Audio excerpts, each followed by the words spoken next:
Hi, my name is Michael Hodges, and I'm the founder of All Hands, which is a company that's aimed at providing the community with fathers. Our vision is to empower men to be intentional fathers, but at the same time, we want to empower boys to be responsible for their community. And speaking of community, when I think about my community, I see the youth with little or no regard for traffic rules. And this is witnessed right out in front of my school and on the street that we're on, right when school is out. It's just utter chaos. And it's not just the kids, sometimes it's the adults driving the vehicles. As far as our youth go, again, I see fighting is now become the first resort to handle conflicts. And in fact, I'm still nursing a shiner here from trying to break up one of those fights. Language is foul and filled with profanity and racial slurs. Okay. Dress code for both girls and boys has gone by the wayside. Slippers and Crocs have are now worn as daily footwear. Even the other day, I was watching two boys playing basketball, and they both had on Crocs. Um, school, the students throw trash or leave trash everywhere on water fountains. There's smashed bananas. It's just ridiculous. There's just no regards for rules, and there's just this mentality of filth in society. There is a rise in suicide rates. There's a whole lot of identity crises. There's smash and grabs has now become commonplace. The other day I was just in Food for Less, and I saw two young men in there, and they were just loading these two huge backpacks up with a lot of toiletries like toothpaste, um, deodorant, and shampoo and things like that. And they were loading up these two huge backpacks, and at first I thought they was from another company, and they were just clearing the shelves of all the outdated stuff. No, they filled up these two backpacks until they were filled to capacity. They put them on their backs and they walked right out of the store. In fact, during the time they were filling it up, I went up to one of the young men and I asked him what was going on here, and he just looked at me and said, "I don't feel like talking to you." So I proceeded to walk over to the security guard and let her know what was going on. And her response was one of, "Oh, well." And so, you know, also pornography is easy accessible. It's in your face on all the social platforms, social media platforms. And so my question is this: who are we waiting on to fix these problems with our youth? Are we waiting on government officials, politicians, and policies? Do you know I heard one politician running for president say on TV that the ideal school is one with a single point of entry and bulletproof glass? I thought to myself, would she really send her kid to a school like that? Um, Old policies like the welfare system has actually encouraged the breakdown of the family structure. Are we waiting on schools and educational systems? I'm a teacher. I've been one for over 20 years. You know, I can tell you something. These entities work fine when students are compliant, but they struggle to be effective when students are not being academically and behaviorally supported at home. So we can't really depend on the schools and educational systems to fix these problems. What about churches and other agencies like boys clubs and girls clubs?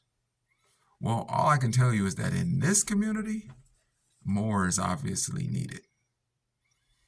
And then the last thing I was thinking that people might be waiting on is law enforcement.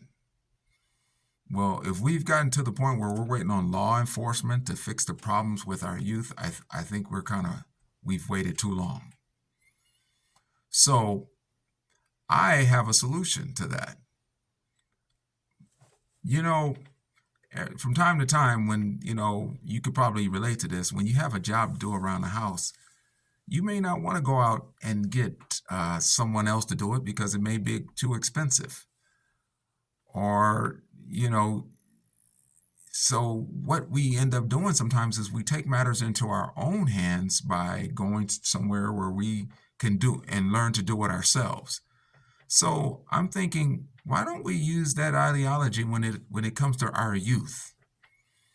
Why don't we handle this ourselves? So I'm calling on the men in the community, because I believe that the man is responsible for everything that takes place in the community, whether it's good or bad. And so with my company, All Hands, we are going to do just that. We're going to prepare and educate men to be intentional fathers, and then we're going to release them into the community to have casual conversations with our youth. This is not your typical Big Brother program. We don't want to just take the boys, and I'm particularly focusing on boys. We don't want to just take them on fun outings.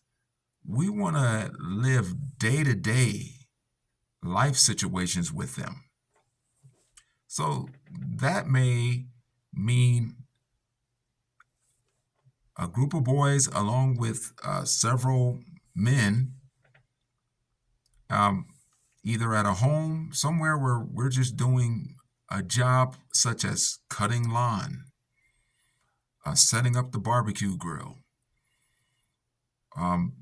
gardening, where not only are we showing the young man how to do something, but we're also just having conversation about day-to-day life, getting into his head about what's going on with him and offering advice where we can. Not trying to raise kids in our own ideology, but just guiding them through theirs. Also, meeting, of course, with permission from the parent, meeting them at their house and walking the young man through chores, showing him how to get things done around the house so that he can understand what a sense of responsibility looks like. Remember, the primary vision that I have is to empower boys to be responsible for their community. Well, that starts at home.